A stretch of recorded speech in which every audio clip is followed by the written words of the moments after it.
Thank you, Henry.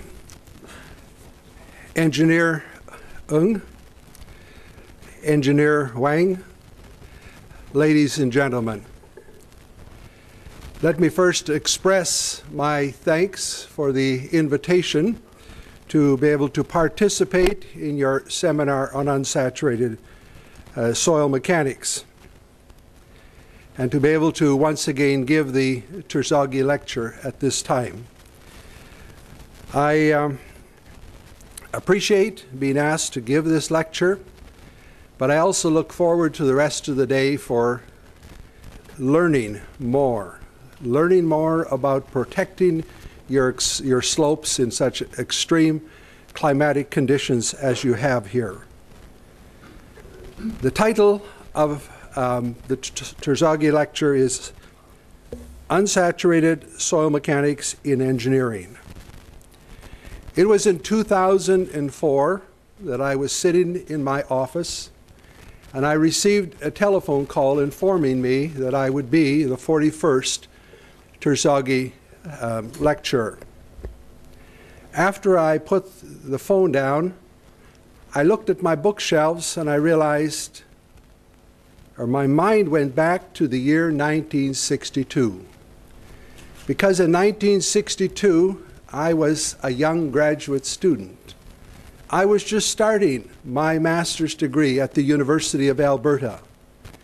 And on the first lecture we had, the professor said, following this lecture, you must all go to the bookstore and you must buy 3 books. The first book is Theoretical Soil Mechanics by Karl Terzaghi. The second one is From Theory to Practice by Terzaghi and Peck. And the third one is Fundamentals of Soil Mechanics by Donald Taylor. I bought those books and I devotedly read them and searched them and tried to learn everything I could. I was particularly interested in unsaturated soils. You see, from the very time I started my master's degree, I knew I wanted to study unsaturated soil mechanics. And as I picked the book off the shelf that day, Theoretical Soil Mechanics by Karl Terzaghi, and I started to leaf through it, I realized that I had underlined many sections in that book with a red pen. But it was chapter 14, I believe, of that book. Almost the entire chapter was underlined in red. Why? Because Karl Terzaghi devoted a whole chapter to the behavior of unsaturated soils. In fact, he devoted part of another chapter, chapter 15 as well. And I went on to do my master's degree by measuring the relationship between water content and suction, a relationship that we now know as the soil-water characteristic curve. So you see, I started my career by measuring the soil-water characteristic curve. I took retirement a few years ago, early retirement from the university. And every place I go to lecture now, I tell people, we need to measure the soil-water characteristic curve. It will be the key to implementing, putting into engineering practice, unsaturated soil mechanics. I have spent my whole life on the soil-water characteristic curve. My wife says I'm a very slow learner, that's why. However, I like to think I have been a focused person all my life. That sounds better to me. Now, I am sure that we all, when the name Karl Terzaghi is mentioned, we think of the fact that he is the person who gave us effective stress. He is the man who told us that it is the difference between total stress and water pressure that gives you a stress variable that will control behavior. It will control shear strength and it will control volume change. We know that that is very important, And I would suggest one of the reasons it is so important is because in giving us effective stress, he converted soil mechanics from an art to a science. What makes a science? You have a science if you know what's called state variables. Those variables that are independent of soil properties, but can be used to describe behavior. They cannot have soil properties in them, or else they would be constitutive relations. They are state variables.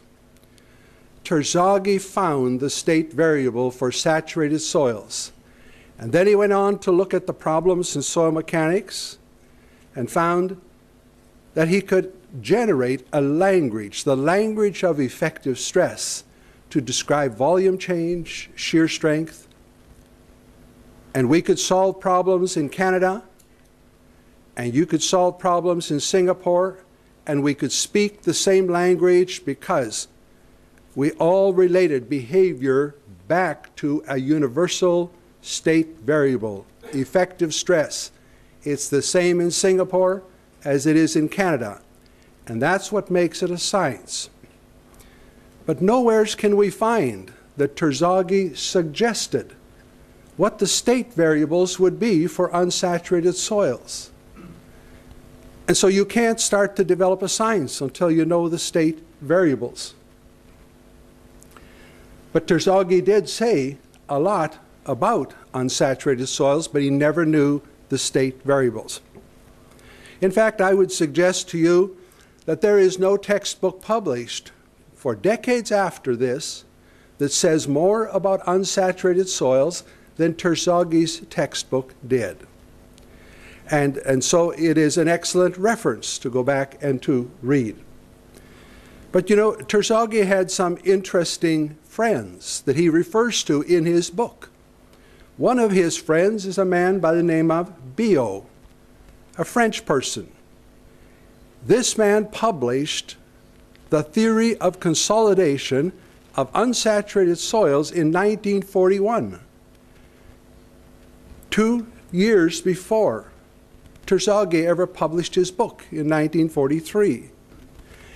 And what's interesting is Biot published the theory of consolidation using state variables for stress, which will turn out to be the same state variables I will advocate today and the variables we use for unsaturated soil. The key to unsaturated soils was actually broken in 1941. Reference is made to it, but Karl Terzaghi does not talk about the state variables. Another friend that Karl Terzaghi had is Bever from agriculture. It is interesting to look back on the history of soil mechanics, and soil mechanics is a very young science. I like to think of the first international conference where they got together to discuss soil mechanics. That happened when I was minus 4 years of age. And I consider that I am not that old yet, so this must be a fairly young science. But at that time, we had two groups in the world who were studying soil. One were agriculture people, agronomists, soil physicists, soil scientists, and they would go into the lab and they would measure things because they wanted to grow plants. They would put soil on a porous plate and they would pull on the water. They would talk about soil suction. But the geotechnical engineers said, no, we are interested in building an apparatus that we call a consolidometer.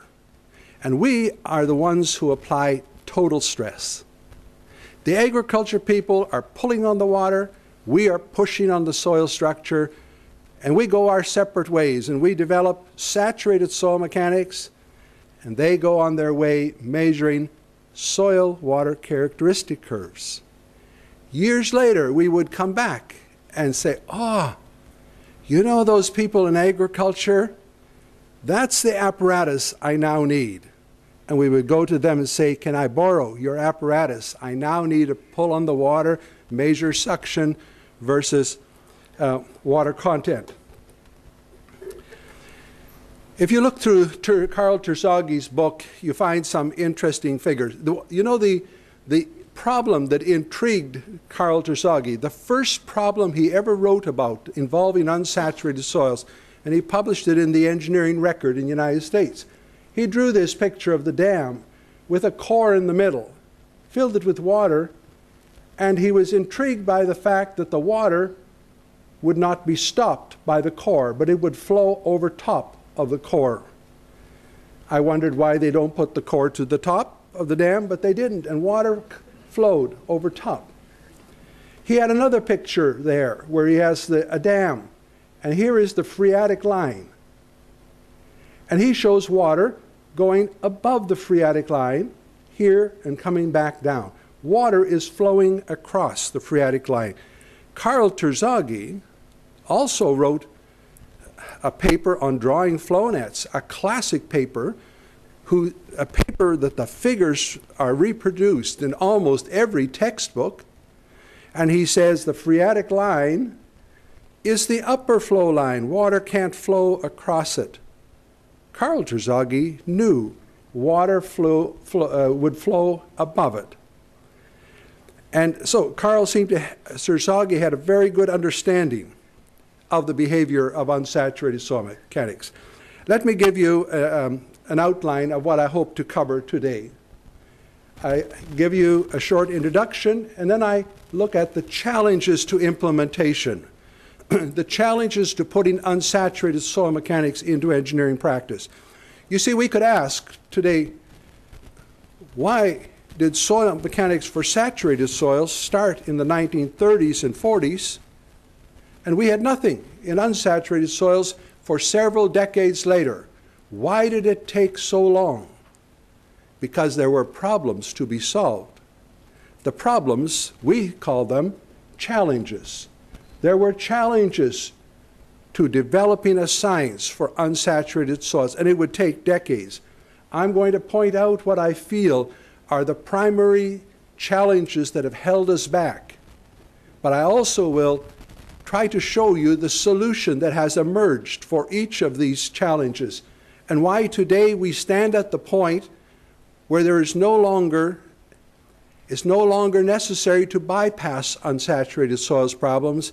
It's time to engineer unsaturated soils problems. The physics, the science has been assembled. It's there for us to use. The key to saturated soil behavior was effective stress. I will talk about the key to unsaturated soils. If we have the key, we can develop a science.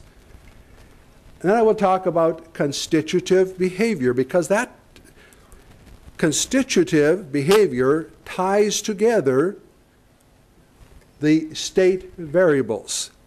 It allows us to think the way the soil behaves. Hooke's law will be a constitutive equation. Darcy's law.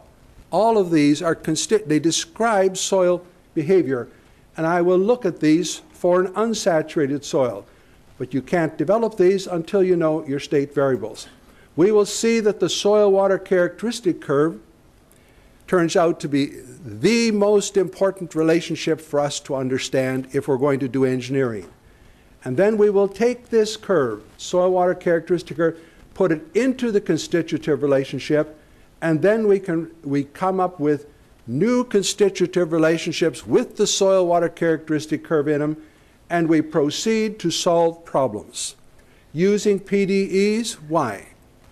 Because our world has changed since the time of Karl Terzaghi. It's been changed dramatically by people like Bill Gates, who has built the digital computer for us. We look at our engineering problems in a new way.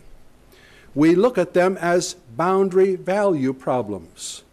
We put a boundary around our problem. We guess at what to put on the boundaries. We take one element out in the middle and we say we're going to describe the physics of the soil behavior. the physics of that element will always take the form of a partial differential equation. Now we need a computer to solve that partial differential equation.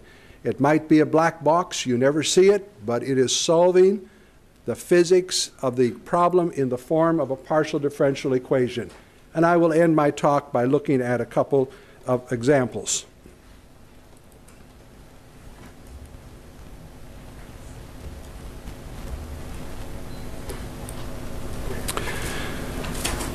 The objective of my presentation can be described as follows. It's to illustrate the progression from theories to the formulation of practical engineering protocols or practice procedures for solving a variety of unsaturated soil mechanics problems. I will mainly emphasize seepage, shear strength, and volume change because these were the classic areas that Karl Terzaghi chose as well as he formulated the science for soil mechanics. To state the objective another way would be as follows: to describe the challenges faced and the solutions that have been generated in moving towards the implementation of unsaturated soil mechanics. Now, if I look back, I want to identify something very important that has happened in each of the last few decades. And I go back to the 1950s, when what might seem to be a very trivial thing came into geotechnical engineering. It was in the 1950s at Imperial College that they borrowed some of the thinking from the soil physics people. They took a little ceramic disc made of kaolin that would allow water to flow through it, but air would not. And it allowed that ceramic disc to become a separator or a membrane between air and water. It allowed them now to control or to measure air pressures separate from water pressures. Soil suction is the difference between your air and water pressure. You must be able to separate that in order to measure them independently. Once we brought that technology, borrowed it from our agricultural friends, then we tried to install it on our laboratory equipment. In the 1960s, we tried to modify our triaxial cells, our shear strength apparatus, our volume change, and we found in the lab we could control air and water pressure.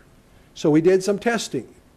In the 1970s, we said, oh, it's time now to look at our constitutive relationships for unsaturated soils. You can see the steps we have gone through. And we propose constitutive relations, but constitutive relations are always man-made proposed equations.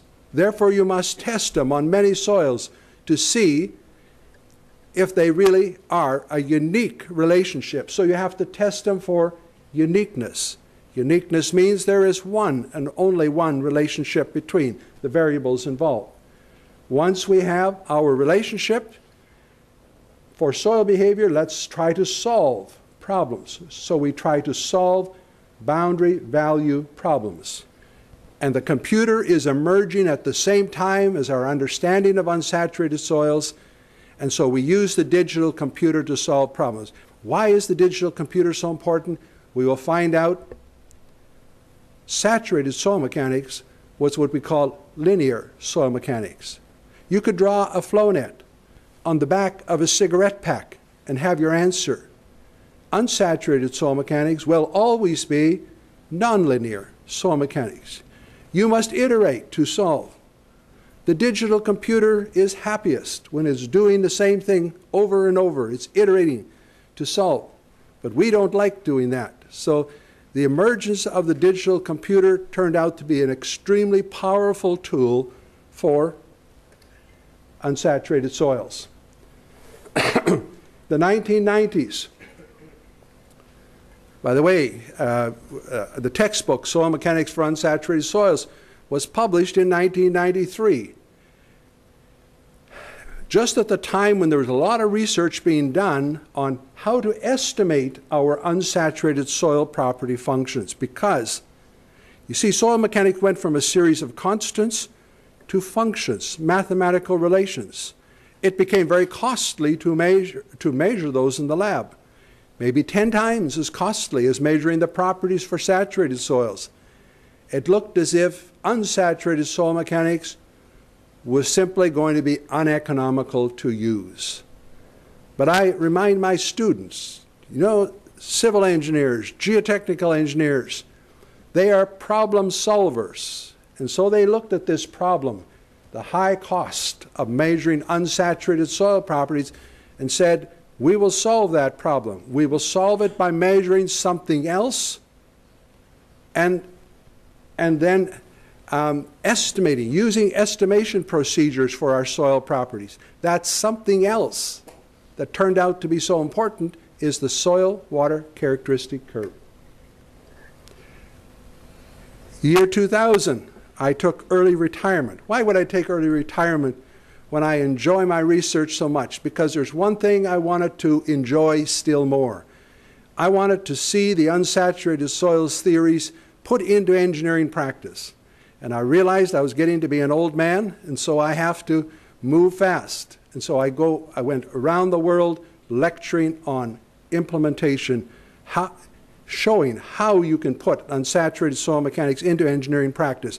I joined the firm, Golder Associates. We established the Golder Unsaturated Soils Group. We have, within Golder alone, around the world, over 300 members in that group. Let me say what I feel are the primary challenges that we faced in trying to develop a science for unsaturated soils. The first challenge, we needed to discover the key. We needed to discover appropriate stress state variables for describing the physical behavior of unsaturated soils. I will ask the question, how have we done? I will try to answer that question. Challenge number 2, we needed to develop devices that could measure a wide range of negative pore water pressures. Your negative pore water pressures, the positive equivalent is called your matrix suction. How have we done?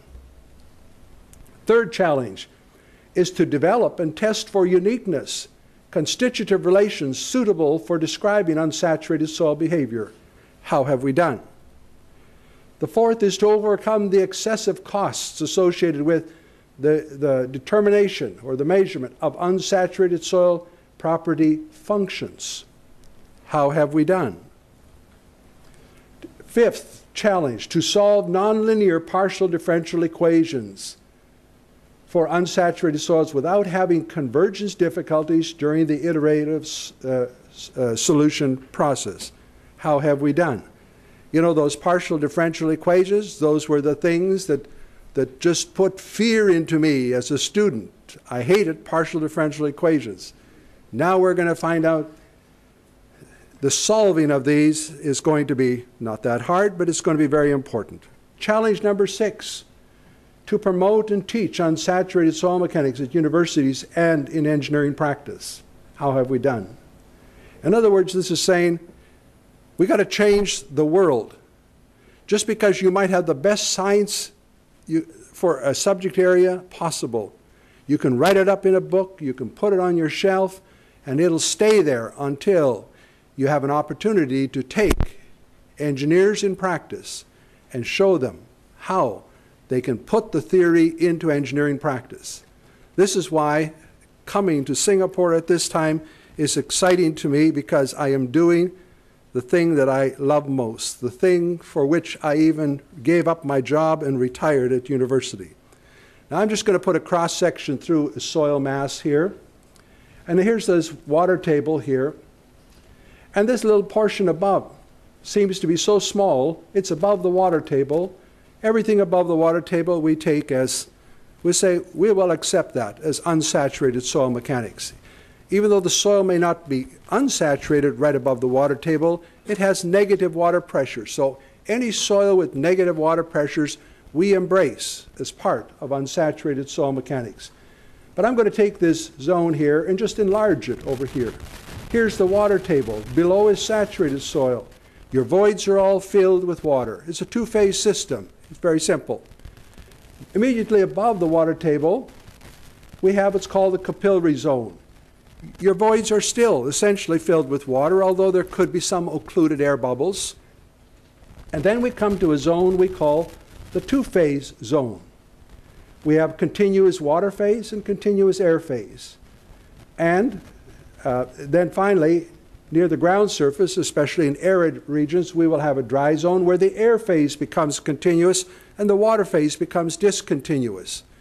And so it's this great change in the amount of water in the soil in going from filling the voids to completely dry that gives us these different phases where the soil will behave very differently. And so it's as though we have to have a soil mechanics for here, for here, for here. But fortunately, what we have developed is a smooth transition between all of those. Now let's suppose I take one sample from this soil, and I want to understand the relationship between water content and the behavior of that soil. What test would I do? I would take that soil into the lab, I would put it on a ceramic disc, and I would wet it and give the maximum water content that it will take on up here will be about 32% in this case. And then I start pulling on the water or applying suction. I find I reach some point where I start to pull all the water out of the voids and the soil is desaturating at a rapid rate, and it comes down to quite a low value. And then it goes over to 1 million. It goes over to 1 million for a clay, goes over to 1 million for silt, sand in Singapore, in Canada. In fact, you can throw away the soil at this point, and it'll still be 1 million for air, because the relative humidity, when the relative humidity goes to zero, Lord Kelvin's equation tells you the total potential in that soil goes to 1 million. So this is an anchor point for all soils. But there are two bends that took place here.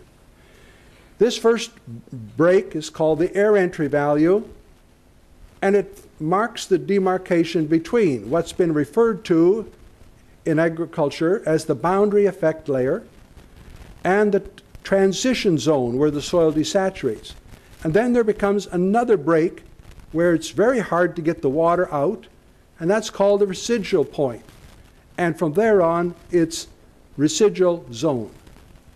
So you see, you could take this curve now, put it back in the field, and these colored bars would match what I had on the previous slide.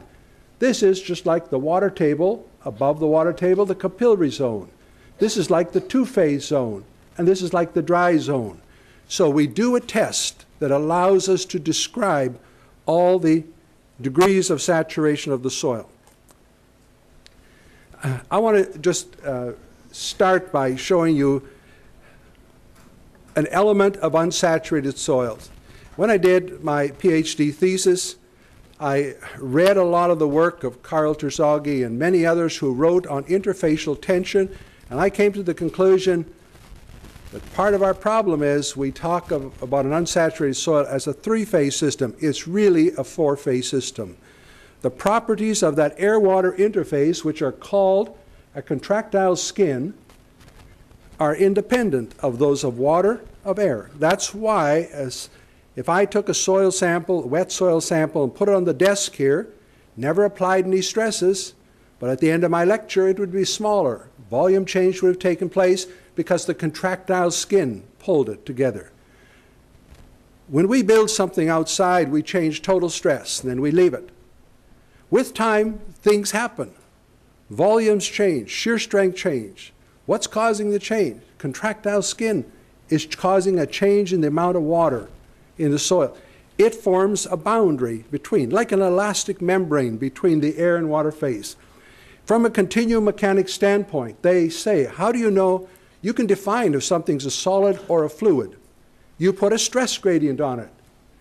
If you put a stress gradient on water or air, it will flow and flow and flow. If I put a stress gradient on this desk, a solid, it will deform and come to equilibrium. The air-water interface, the contractile skin, can change, establish an equilibrium, and it will come to equilibrium so it behaves like a solid. But that's, and And a lot of the information on the contractile skin goes right back to Karl Terzaghi's work. Karl Terzaghi thought, though, that the contractile skin, that interface between the air and water, he thought it was about 10 angstroms. The more recent research says, no, it's even smaller than that. We know what the surface tension of water is. It's this 75 millinewtons per meter. But if you take and convert that into a pressure, because the membrane is so thin, it comes to about 140,000. This is a very significant stress. No wonder it can change our soil behavior and our soil properties. Let's go to our first challenge. It was to discover the stress state variables, because if we have the stress state, we can develop a science. So where do we go? We go to what's called multi-phase continuum mechanics. Where do you find what kind of state variables you should have? You look to the fundamental concepts of physics which have been given to us in nature. What are they? Conservation of mass, conservation of energy. Conservation of energy can be used to tell you what the state variables are for a multi-phase system, any multi-phase system. So that's what I did on my PhD thesis. I dug into multi-phase continuum mechanics. I wrote the equilibrium equations for a multi-phase solid, and out of those equilibrium equations, I was able to find what we call the surface tractions, or the stresses you put on an element. I now have the definition of the stress state at a point in a continuum. If you teach strength of materials at your university to students that are looking at one-phase solids, you will start with this. What is the stress state at a point? Sigma. There's just one in 3 directions. And you can draw this element to represent a point. Well, for an unsaturated soil, we put on, this is a suction, the difference between air and water pressure, and this is your total stress minus air pressure and your shears. We have all these surface tractions. They have come out of an analysis which is called the superposition of equilibrium stress fields for a multi-phase system. Now we can take that element and we can write it in the form of tensors. You see, we should never have been searching for an effective stress equation. We should have been searching for a tensor. Why is a tensor so important? Because we live in a 3-dimensional world. We have an x, a y, and a z. If I write an equilibrium equation for the x direction for a multi-phase system, this is what comes out, this one and this. For y direction is this, for z is this. Just for a moment, instead of air pressure, put water pressure here. This is the tensor that describes the behavior of a saturated soil. These two describe the behavior of an unsaturated soil. So we went from saturated soils from a 1-tensor material behavior to a 2-tensor behavior. But we know our state variables. Now, that's what came out of continuum mechanics. I am well aware that there are other equations, such as Bishop's equation, and others have published variations thereof. But in these equations are soil properties. As soon as you put a soil property in, you have a constitutive relationship, not a description of stress state. You have violated the first and most fundamental principle of continuum mechanics, and you will never be accepted within the field of continuum mechanics because you did something wrong at step number 1. So these cannot be called a description of stress state. They are, in reality, constitutive relations. Challenge number 2 was to develop devices that could measure suctions over a wide range. And there have been advances in this area. There have been instruments to directly measure high suction. They're called high suction tensiometers. And the work done at NTU in this area by Inga, the graduate student, very commendable. And there's been attempts to indirectly measure high suction. High suctions are hard to measure, especially hard to measure them directly because any system you devise wants to cavitate. And so we try to measure something else, and then the procedure becomes an indirect procedure. We have tensiometers for direct measurement. We have the regular tensiometers that are installed and used on the slopes in Singapore here, but they have a limit to their suction range. In the lab, we can extend that range. The indirect ones will measure over a much wider range, and the thermoconductivity sensors are one such sensor. If we're going to verify that our theories are working right for us, by monitoring something in the field, what are we going to have to monitor? We will have to monitor suction and water content. Why? Because we have based our theories, they have been hinged around that soil-water characteristic curve, which is the relationship between water content and suction. Here's the type of gauge, just one of many, that use the concept of dielectric constant to measure the volumetric water content of a soil. This is a thermal conductivity sensor. It has an indirect measure of suction. Its advantage is that it doesn't need to be maintained. Its disadvantage is that it has hysteresis. If the soil is drying, it has a slightly different calibration curve than sweating. You see, it's based on measuring the thermal conductivity in a ceramic stone. That thermal conductivity will depend on how much air and how much water is in the stone. The amount of air and water in the stone depends on how much suction. And so it becomes, we measure thermal conductivity, go through a correlation to get the suction. Those gauges, I have used them quite a bit. We installed about 3 dozen of them under the roadways in Saskatchewan. We put them in cover systems in the north. They can freeze and they can thaw. On this particular project in Saskatchewan, they've been in the ground for 7 years and are still performing. But they won't necessarily perform, I should clarify, very well in the very low suction range unless the ceramic is modified.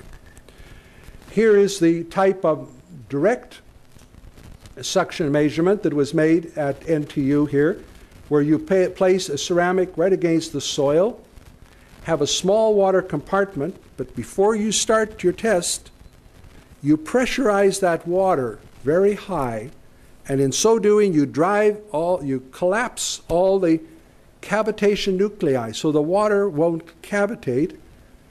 And then when you put a high tension on the water, it will not cavitate for maybe a week. So it works quite well to do it in the lab. Third challenge, to develop and test for uniqueness constitutive relations suitable for describing unsaturated soil behavior. The constitutive relations for saturated soils needed to be extended to embrace the changing degrees of saturation. You see, we did not want to have two sciences, one for saturated soils and one for unsaturated. We wanted to take the science for saturated soils as you know it, as you were taught at university, and extend those concepts into unsaturation. In this way, saturated soil mechanics becomes a special case of the more general unsaturated soil mechanics. I like that. We needed to have constitutive relations for some of the very classic areas, and I mentioned those already: seepage, shear strength, void ratio change. But I put also here, I call them volume mass, because now in unsaturated soils it's possible to have changes in water content and changes in void ratio which are independent. We couldn't have that with saturated, but now we can. We also know that the unsaturated soil is usually close to the ground surface. It is being bombarded by climate. The temperature is changing every day, much more in Canada than in Singapore, but it is changing. The water, rainfall is coming down, or water is going up. And so there are other processes that are of interest to us. There are phase change, heat flow, evaporation from the ground surface. Do we understand the physics of these? Do we have the constitutive relations for these? Airflow, contaminant transport. And as we look at every one of these behaviors and consider the constitutive relationship, we find the following. The soil properties every time will become nonlinear soil property functions. Therefore, we say unsaturated soil mechanics can be considered as nonlinear soil mechanics. Saturated soil mechanics was linear. All your soil properties were constants. We looked at flow of water through a soil and we said the saturated coefficient of permeability was this number, one number. In unsaturated soils, you can have a sand that has a high permeability, but if you put a little suction on it and the sand desaturates, your coefficient of permeability will decrease 1, 2, 3, 4, maybe 5 and 6 orders of magnitude. This is nonlinearity, extreme nonlinearity. And so our soil mechanics can be called nonlinear soil mechanics. Let's take a look at seepage and see what things have changed for unsaturated soils. Does Darcy's law apply for unsaturated soils? You can find some literature says yes it does, some others says no it doesn't. I will tell you my version today. Darcy's law does apply because if we go back and read what Darcy said, he said velocity is proportional to hydraulic head gradient. Hydraulic head has got a water pressure and an elevation. This term doesn't matter whether the head pressure is negative or positive, it is still hydraulic head. And water will flow in accordance with this head. Well, Darcy wrote as a proportionality, and the constant of proportionality was a constant for saturated soils. Unfortunately, this constant of proportionality becomes nonlinear, and it will be hysteretic. I will try to explain.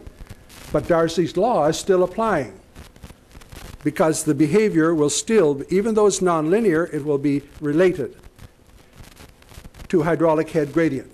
Now, I will refer back to an experiment done by Mullum in 1976.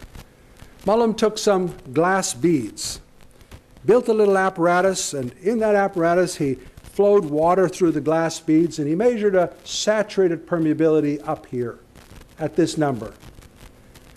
And then he was able to put the water under tension, and some of the voids in the glass beads started to desaturate. When he got to 4 kilopascals of suction, the permeability started to drop. It dropped. By the time he reached 7 kilopascals of suction, not very much, his permeability had dropped 3 orders of magnitude. At that point, he stopped and he started to increase the water pressure, reduce the suction, and the permeability went back up again. But it followed a different pathway. He had a drying and a wetting. Well, while he did his experiment, he also measured how much water was in the soil. And this is what he plotted for that. What was the degree of saturation of his glass beads? He noticed that it started to desaturate at 4 kilopascals. By the time he reached 7 kilopascals, he was down to about 10% water. He decreased the suction, and it started to come up and follow a different pathway. This It is not easy to measure the unsaturated permeability, but it is quite easy to measure water content versus suction. Therefore, this becomes the basis for estimating your permeability function from the soil water characteristic curve. Every estimation technique for getting your permeability function, every one that says I can estimate your permeability function, they all start with the saturated permeability and the soil water characteristic curve. They integrate along this soil water characteristic curve in a different way. And so we have Van Genootjen's with Mullum's assumptions and Berdeen's. We have Corey and Green. We have a whole series. We have Fredlund and Zing, so on. But every common to all of them is that they use the soil water characteristic curve to get the permeability function. So today, nobody measures permeability function. We had to measure some for the government of Hong Kong a few years ago. For each permeability test we did for them, I believe we charged them $12,000. Who wants to pay $12,000 when you can do the soil water characteristic curve for much, much less? When we're dealing with unsaturated soils and seepage problems, also, the soil has two features. It has the ability to transmit water, but it also has the ability to store. Here is the soil water characteristic curve, and if I differentiate this curve, I get the water storage curve. I would get it for the drying process, I would get it for the wetting process. And so I use the soil water characteristic curve to estimate my ease of flow, permeability. I use it to get my storage. I integrate to get permeability. I differentiate to get water storage. But everything comes back to that soil water characteristic curve. Just for a moment, let me divert and talk about airflow. We think airflow, we think of Fick's law. Velocity of airflow is proportional to just a pressure head gradient in this case.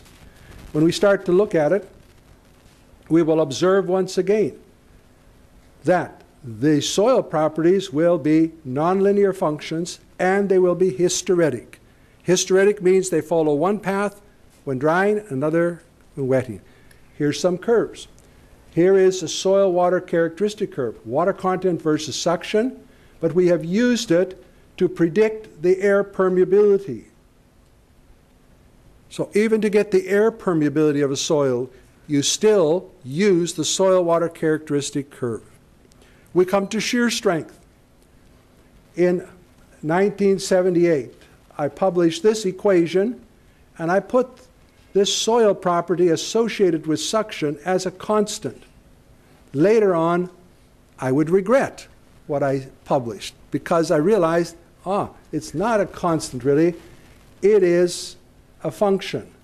It's a function that shows the rate of increase in strength with suction, but it is not linear. So even shear strength will be nonlinear. And if I take that second equation and try to plot it, I plot shear strength versus net normal stress, and I have a cohesion intercept and an angle of internal friction. I can use the same parameters as we use for effective shear strength parameters here. But there's a third axis going back into the drawing. And so this now becomes a three-dimensional surface. I have one more stress variable to work with, suction. And it becomes nonlinear. It starts to become nonlinear at the air entry value of the soil. So when I try to describe behaviors for unsaturated soils, I have to go usually to three-dimensional diagrams as opposed to conventional two-dimensional diagrams we're familiar with. Here's water content, the amount of water versus suction. It starts to desaturate at about 60 kilopascals. We look at the measured shear strength, and at about 60 kilopascals, the shear strength starts to become nonlinear. There are a whole series of methods proposed for estimating this shear strength relationship for an unsaturated soil.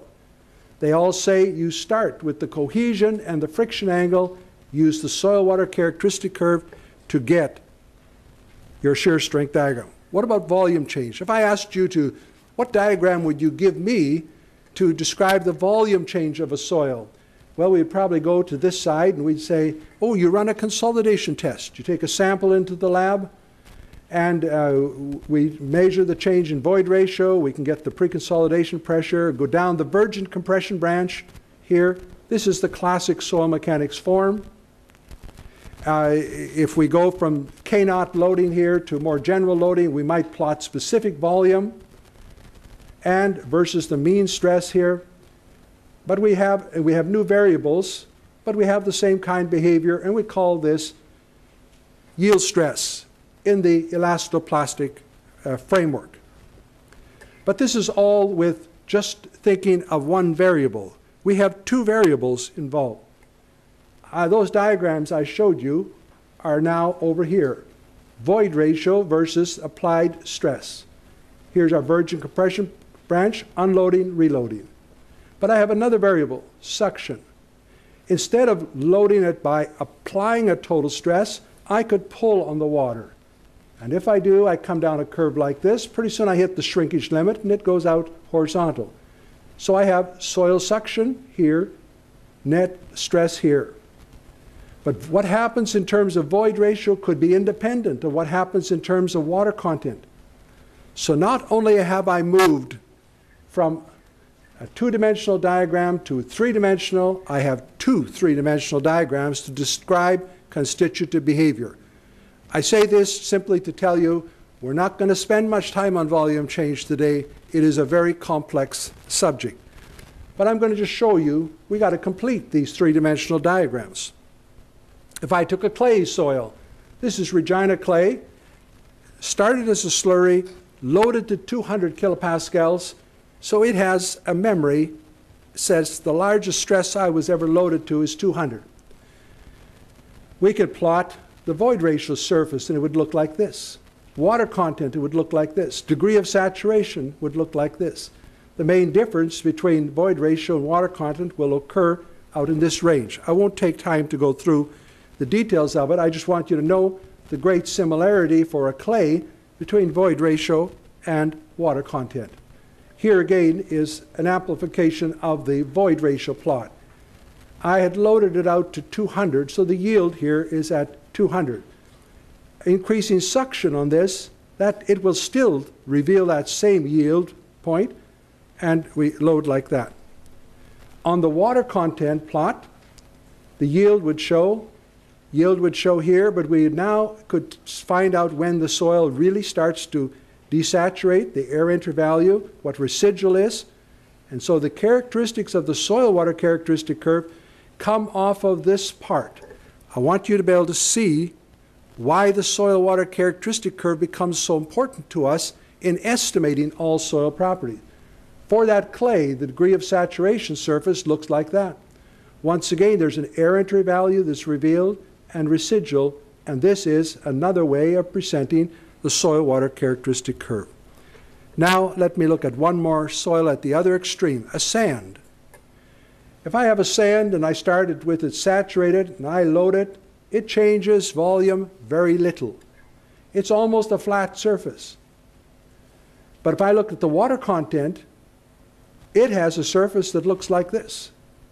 So my constitutive surface for water content takes on a character now similar to a degree of saturation. For a sand, water content, degree of saturation, very similar. For a clay, it was water content and void ratio. Silts and other materials can have all kinds of variations in between. And I'm only looking at loading conditions here. We have unloading, complex stress histories. Volume change is truly a complex problem. It is far more difficult than problems related to seepage, slope stability, shear strength. Those are much easier to handle. Challenge number 4, to overcome the excessive costs associated with the determination of nonlinear functions. Just about the time we published our book, there was research studies started in various countries of the world on estimation procedures. It has been the success story for unsaturated soils during the 1990s. So now we have to get out a new version of our book, so we have all of this information in there as well. Indirect estimation procedures have been developed to obtain unsaturated soil property. They are all based on the soil water characteristic curve. We even have estimation techniques to help us get that soil water characteristic curve. I want to say a little bit about the soil water characteristic curve. It defines the relationship between the amount of water in the soil and soil suction. It starts its plotting matrix suction, and ends up going to 1 million plotting total suction. It has been successfully used to estimate all unsaturated soil property. I do not know of a single physical property for unsaturated soils that have now not been related to the soil water characteristic curve. Here's some results for a sand measured by my graduate student, Hung Pham from Vietnam. He took 3 specimens, tested them. They all gave virtually the same result. You can see that the air entry value in the sand is a little more than 1. As he dries it, it comes down, goes to residual. When he wets it, it comes back here. We notice that the wetting curve and the drying are very similar slope, and then it becomes reproducible. He's done this a couple times, and he did it for 3. So we start to fix values for air entry and the slope in our minds for various kinds of material.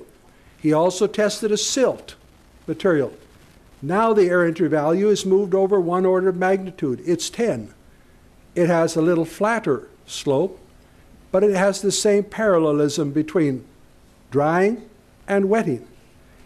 If you take the difference between residual and this point, right in the middle is called the inflection point. If you take that middle point, you will find that silts will be translated a certain percentage of a log cycle, generally. Sands will be a certain percentage. Do we have to define these curves completely? Well, what is emerged in engineering practice is the following. We usually just measure the drying curve. It's the easy one to measure. It may take you 1 to 2 weeks in your lab to measure it. It'll cost commercially around $1,000 to measure it. Then we estimate, find the inflection point, estimate this. And so we say, are we going to simulate a drying process or a wetting process? There's also been the development of equipment, new types of equipment in several parts of the world. There's about 3 devices that are commercially available right now, designed by geotechnical engineers for testing unsaturated soils. They look a lot like a little consolidation sample. A soil sample held in a ring, placed on a high air entry disk where water can flow, but air cannot.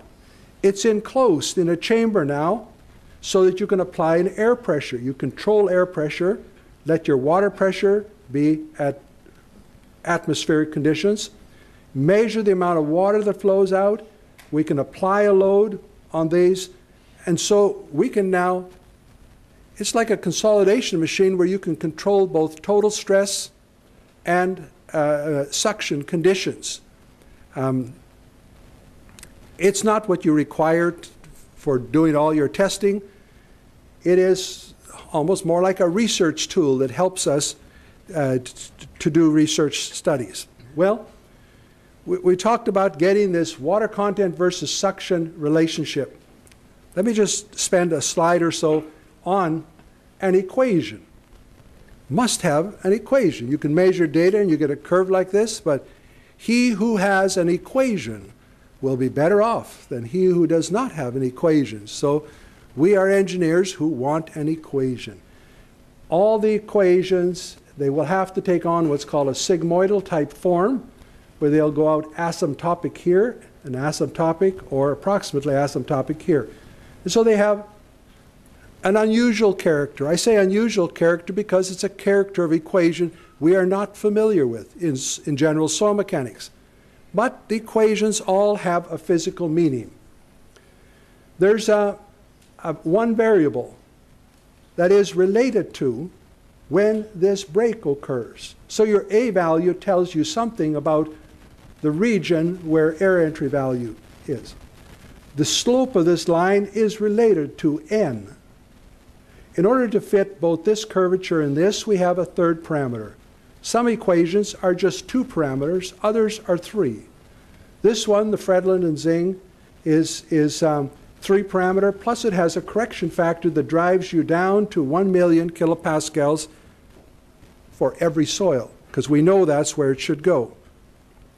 How are we going to handle hysteresis as engineers? We have to keep remembering we are engineers. We're going to solve practical engineering problems. The day may come when we have a hysteretic model that allows us to go partly drying, scanning curves back onto wetting. We're not at that point yet. We're at the point where we ask ourselves, am I going to simulate a drying process or a wetting process? Do I need the wetting curve or the drying? We will usually measure the drying or the desorption curve. If we have a sandy soil, we'll say, take the inflection point, move it over 25% of a log cycle, and you have a good approximation of your wetting curve. For a loam or a silty material, it'll be close to half. Where do we get these values? We get these values by looking at all of the measurements we can find that have ever been done in any country around the world. That study was also done by Hung Pham and as part of his thesis. Maybe someday we'll get better numbers, but those are approximations that we work with. Unsaturated soil mechanics is filled with approximations and estimations. We may come to the point where we say, are you sure that you are anywhere near right by this time when you estimate this and approximate this? I am reminded as I go back and look at Karl Terzaghi's original book, and I say, you know, even with saturated soil mechanics, the problems he looked at were very complex. What made Karl Terzaghi stand out above the rest of researchers at that time? He made the smartest and best assumptions. He never made the most rigorous formulations, the most complex mathematical solution. He could take a complex problem and represent it by a simply closed-form equation. That's what made him a hero. He made smart assumptions. And the same thing is true for us. We need to have smart assumptions. So we should stop from time to time and check and say, have we made smart assumptions? This is a model built at NTU where they could layer the soil. It's about 2 meters, over 2 meters, I think, in length here. And they could put rain on the surface, and they installed gauges. What gauges would they install? Something to measure suction, something to measure water content. We'll just look at a section in the middle here, section M. For the soil involved, they measured the drying curve. They also measured the wetting curve, so they have a blue line and a red line. Now they start to rain water on the slope, and they read their gauges. As they rain water, it wets up. It comes up this way. These are the results. They stop, let the water evaporate from the ground from the surface. It dries. It goes across over to the drying curve and coming down. And as they repeat this, down here, up at the top, and in the middle, I would say these hysteresis loops measured in this experiment tell us some very important information. They tell us that the assumptions that you have made about the physics are pretty good. It's working for you. This is what we call the verification process. So the soil water characteristic curve is very important. How are we going to get it? I've talked about measuring it in the lab. For suctions up to 1500, you can use pressure plate type devices. Above that, we establish a relative humidity. This has a total suction, and we let the soil come to equilibrium. But we can get the entire curve this way. I'll go over here to this side, database mining. What does that mean? Well, our agricultural friends who have been measuring soil water characteristic curves from the 1930s have now accumulated thousands upon thousands of soil water characteristic curves. They have put them into databases. They usually measure the grain size curve as well. So you know the soil and you know what they have measured. Almost every country of the world that has an agricultural basis has a database of soil water characteristic curves. I was lecturing in Budapest, Hungary one time, and a person came up to me after and said, well, in Hungary we don't have any soil water characteristic curves. I said, have you checked with the Department of Agriculture? Do you have a Department of Agriculture? Yes. She came back a day later and told me, she said, I found we have quite a big database, Budapest, Hungary. Country after country, I find the same thing. There is a lot of data that's been measured. So you can go and have this in a database, and there is some databases that have already been generated for us. You can query it. You can say, this is my soil grain size curve. Find all the similar grain size curves. Extract their soil water characteristic curves. See what is reasonable. You want to have a reasonable value for the air entry and the residual and the slope. See, we don't have to have exact values. We have to have something that is reasonable. A lot of interesting possibilities here and a lot of interesting work already done. There's correlation with soil properties, but I want to just focus mainly on this one, the grain size distribution curve. What I'm going to say is extremely useful if you're dealing with sands and silts, but when you come to clays, it's not going to be all that valuable. The grain size curve has been very important to us in geotechnical engineering because we classify our soils by the grain size, the percent silt, sand, and clay. I look at this grain size curve up here with particle size at the bottom, and I look at this percent passing, and what it says to me, this curve is telling you something about the distribution of the solids that you have. The distribution of the solids. But to get to the soil water characteristic curve, I want to know something about the distribution of the voids. I want to know the inverse. How do I move from the distribution of the solids to the voids? We make use of the capillary tube equation. And we make a variety of assumptions, and we can now use this curve. We integrate along this curve to produce the red one here. Here is results from a sand. The green dots are measured grain size. Here is the measured soil water characteristic curve. The red is predicted from the grain size curve. If I ask you, what is the air entry value of this sand? You'd say, oh, it's about 1. What's the residual? It's around 10. Which did you look at, the red curve or the green dot? It doesn't matter. You get about the same value. And so the technique works very well. I can tell you about project after project where somebody says, all I have is a grain size curve. Can I get started? Yes, you can. And there isn't just one technique for integration here. There's about 8 different research studies that have been done to propose different equations. Here's a bunch of predictions for different soils, estimations from the grain size curves of the soil water characteristic curves. So this soil water characteristic curve is so important, we're going to put it into the part of the constitutive behavior. We want to generate the unsaturated soil property functions. We will always start with the saturated properties. And then we'll say, I'm going to do something with the soil water characteristic curve. I've already told you in connection with permeability, you will integrate along the soil water characteristic curve, starting at the saturated permeability, and you'll generate the permeability function. I have gone to international conferences on geoenvironmental engineering where there are hundreds of case studies where they have done saturated, unsaturated modeling.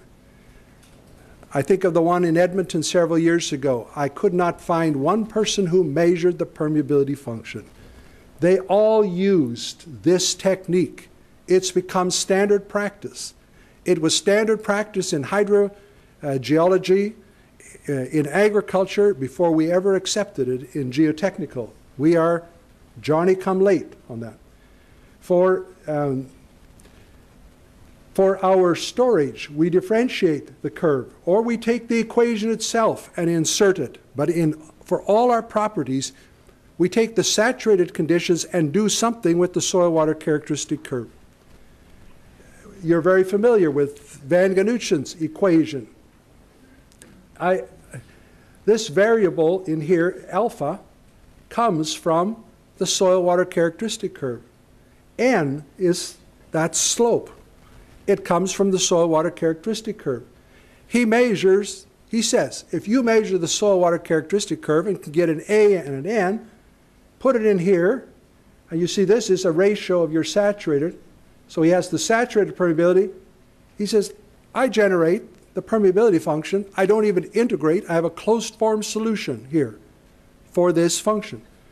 There's a couple of different assumptions that you can make, but they're still fundamentally the same thing. We are using the soil-water characteristic to give us a constitutive relationship for the permeability of an unsaturated soil. Fredlund and Zing developed a terrible-looking equation. I blame it on my student that knows too much mathematics. But why did we ever publish it? Because his integration procedure turned out to give superior results to any of the other techniques. So even though it may look bad, we can hide it in the computer and it gives good results. I'll give you one example to show you what happens. See, all of your estimation techniques for permeability start with the saturated value. They're all going to be the same up here. They all make use of the air entry value. And then as suction increases, they come down. They may come in different lines like this, till there's some bottom value where there is so little water in the soil that you should cut off your permeability function. And we have this value around 10 to the minus 13 is what we use. But if you look at the different functions here, the blue line that goes nicely through the data is the Fredlund and Zing. I wanted you to see those results. Remember our shear strength equation? And I said initially I published a value where I had just tan phi b as a constant. Now we're going to modify the shear strength equation, and we're going to put in here the soil-water characteristic curve because it will tell you how much water is in the soil. The soil has one friction angle now, phi prime, but we change the amount of water in the soil. When I first presented the shear strength equation at a conference in Honolulu, Hawaii, Ralph Peck stood up and said, I don't like the idea of a soil having two friction angles. I like to just think of it as one friction angle. If Ralph Peck was here today, he would be happier, because I would say, I have only one friction angle. I changed it. He was right.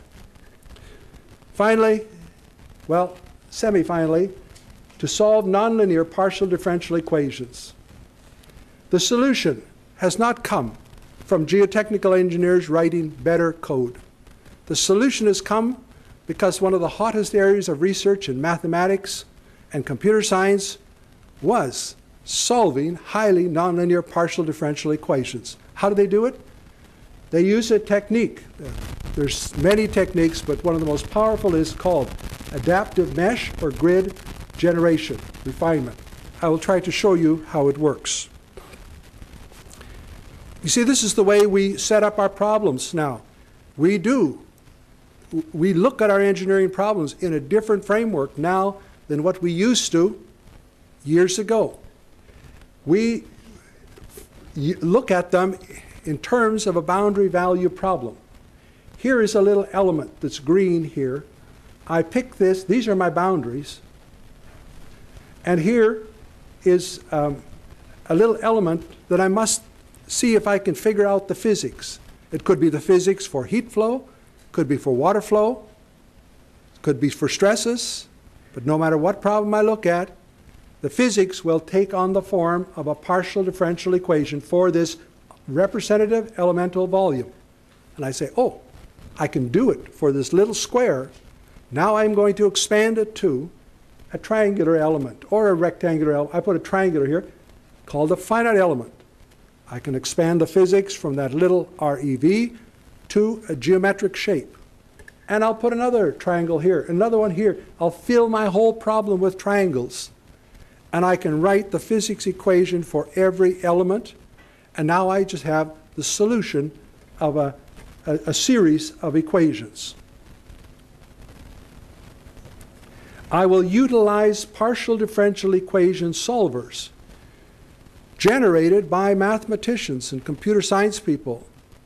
They don't care whether I'm a mechanical engineer or a geotechnical or electrical.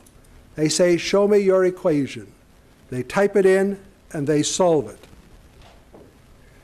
All classic areas of soil mechanics can be viewed in terms of the solution of a partial differential equation. Water flow, air flow, stress analysis, deformation analysis. And I just want to put up these partial differential equations to show, or a couple of them, to show that we shouldn't view them as something to be feared. I feared them as students. You know that if I was going back to start teaching soil mechanics, I might start with a little ReV, develop the partial differential equation, and I would tell the students, now what we want to solve for seepage is head. Here's the H, it appears. We're trying to solve for this, but we have some soil properties. We have the ease with which water can flow. We have the storage. We're going to march forward with time. This equation, you can use it for saturated soils. You can use it for unsaturated. You can use it for any two-dimensional problem. One equation. You can read it and you can understand. You can look at what's the nature of this? What's the nature of these soil properties? And then leave the problem to a black box called a partial differential equation solver. If it's an airflow problem, partial differential equation looks a little nastier, but we really don't care. Stress analysis will have two equations, one for the x direction, one for the y direction, because at every node of the element we have 2 degrees of freedom, as opposed to 1 for water flow. Convergence of nonlinear partial differential equations is the single most pressing problem facing modelers. If you're going to model unsaturated soil problems, there are 2 criteria that need to be met. First of all, you want your solution to converge. Secondly, you want it to converge to the correct solution. You say, but can you know if it's the correct? Yes, there are criteria that will force your solution to converge to the correct solution, providing those criteria are part of your code. The research at the University of Texas, adaptive grid refinement, is a very powerful technique, and it becomes extremely important for solving nonlinear equations for unsaturated soils problems. Here's a simple little dam. I show you a finite element mesh here because it was generated by the computer. And it says this is a good mesh. You need a little finer elements here, and it generates an optimum mesh for you. But really, you do not care about that mesh. You had an equation you wanted to solve. You just wanted to know heads. So you wanted to know these contours that are showing here. The mesh could be thrown away as far as you are concerned. In fact, when we solve unsaturated soils problems, the mesh is going to be changing and refining. There is no single mesh. It's like meshless finite element. The mesh is thrown in with the mathematical solution. It's not something you need to see.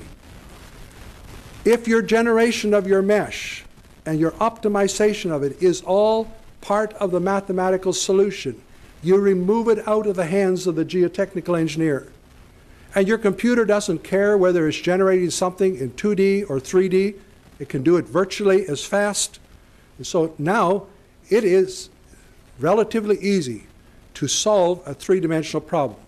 In some cases, easier than a two-dimensional, because you may have collected your three-dimensional survey data, have it in AutoCAD or some form. You can import it into the software, and it generates your mesh for you. Now, we took a long time to set up the computer because I wanted to show you this diagram today.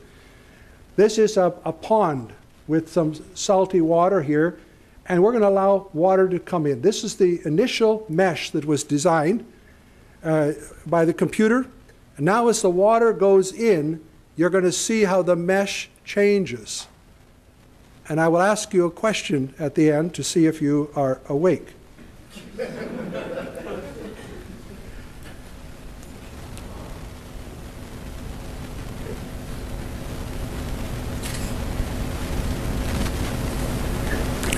Now, was the mesh moving through the problem?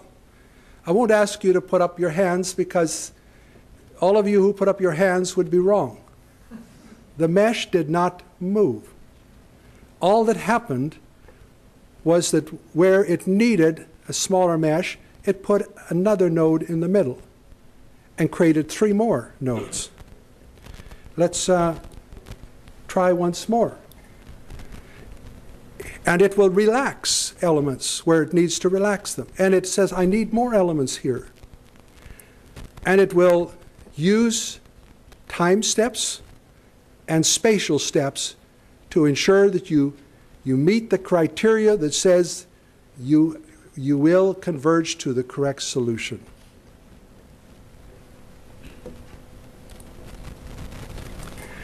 Here is a problem involving a geomembrane down through a fill. You know, those of you who have done finite element analysis, you have to sit down and figure out, where do I need the fine mesh? Where do I need the coarse mesh? And you think you're smart, so you think you know. But you know, permeability changes over many orders of magnitude. Only with the proper criteria can you know how fine that mesh should be. This looks just like black elements here filled. If we take that little circle and bring it up here, we find there are hundreds and hundreds. The computer has divided it into something like 10,000 elements, but your solution is accurate and correct. So why do I say this? Is because some of the problems we have struggled with as geotechnical engineers, we should say, I will accept the solutions of my friends in mathematics. Slope stability. I've said every problem in geotechnical can be handled as the solution of a partial differential equation. When we do slope stability analysis, we need to calculate our stresses. We calculate the normal at the base of the slice. We do it by different methods. So we have all these different methods of slices because we calculate the normal slightly differently. Well, why don't we just switch on gravity for the real slope, find the stress fields, and then use an optimization technique to show you the shape and location. I have taught slope stability analysis at our university for probably 40 years. And I remember early on I used to tell our students as I taught limit equilibrium methods of slices, someday you will not have to make an assumption regarding the shape of the slip surface. Someday, I believe, we will be using optimization techniques to tell you the shape and the location of that slip surface. We will solve partial differential equations to get our normal stresses, and they will be more accurate than that of this method of slices. The problem is converted to the solution of a partial differential equation. I think my time is over. Bad, I should stop. I'll very quickly go through this last, looking at the prediction of heave. The first research problem that I looked at was swelling clays and the heave analysis, and I was intrigued by it. Now when I look back, I say, oh, it was a complex problem because there was really 2 physical processes involved. The rain that fell infiltrated the soil, and I needed to use saturated, unsaturated flow modeling. I had a partial differential equation I needed to solve for that. Then once I solved the water infiltration, I needed to solve my stress deformation. And it had two partial differential equations. Now I have three partial differential equations, and I have to combine the solutions. I could couple these together. It gets very complicated. I could solve them in an uncoupled or some pseudo-coupled manner, and it becomes much easier. But in the end, that simple little problem of, say, expansion of soil around a slab was not such a simple problem. It was quite complex. We have to put boundary conditions. Here's the slab, and here's the rainfall going to go on it. We put boundary conditions for the seepage analysis, boundary conditions for the stress. Here is the mesh that's generated, and I take a square out here and enlarge it. Because you see, when we solve the seepage part, it says, oh, you need lots of little elements here to get an accurate solution.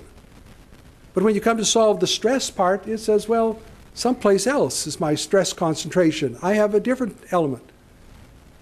We carry from every solution, carry the interpolation functions. And so you can have two different finite element meshes speaking to each other. It becomes very powerful. Each one guarantees that you're converging to the correct solution, and now you bring the two together. But it shows the complexity of the problem. This is the seepage analysis where the suctions were initially here, and if I put in a flux of this rate, they will be this after 1 day, and so on. I will go through these quickly. I take those values and I can just, in an uncoupled manner, import them into a stress deformation and watch the amount of heave that takes place. Here it says if you flood the surface, you will have 20 millimeters in 1 day of heave. And of course it heaves outside, but it heaves under the edge of the slab. And so the slab is subjected to a bending moment, and it will crack here. And that's what's experienced in practice so often. Finally, to promote the implementation of unsaturated soil mechanics into engineering. I wish it was easier to provide educational tools so that we can communicate. But you see, this was part of my Terzaghi lecture in 2005, and I feel coming here to Singapore this year and giving the lecture again, I am doing exactly what I said needed to be done. At least that's in my mind. I see that's what we are doing here today. In conclusion, unsaturated soil mechanics needs to first be understood from the standpoint of constitutive equations describing the behavior of the soil. Those constitutive equations can be written in terms of the soil water characteristic curve, and they become known as unsaturated soil property functions. We have direct and indirect procedures for getting the soil water characteristic curve, but there is never a situation where you can say, I cannot get the soil water characteristic curve. Because what you're telling me is, I don't even know what kind of soil I'm dealing with. You tell me what kind of soil you're dealing with, give me a grain size. I can even tell you something about your soil water characteristic curve. It is always possible to obtain an estimate of the unsaturated soil properties. Karl Terzaghi deserves credit not only for the fundamentals of saturated soil behavior, but also for the fundamentals of unsaturated soil behavior. I have enjoyed reviewing all of his early writings, and I realized that when he started to develop soil mechanics, it's as though he wanted to have both saturated and soil mechanics, saturated and unsaturated, together. But he did make, I believe, a very great contribution to soil mechanics in general. Thank you very much for your attention.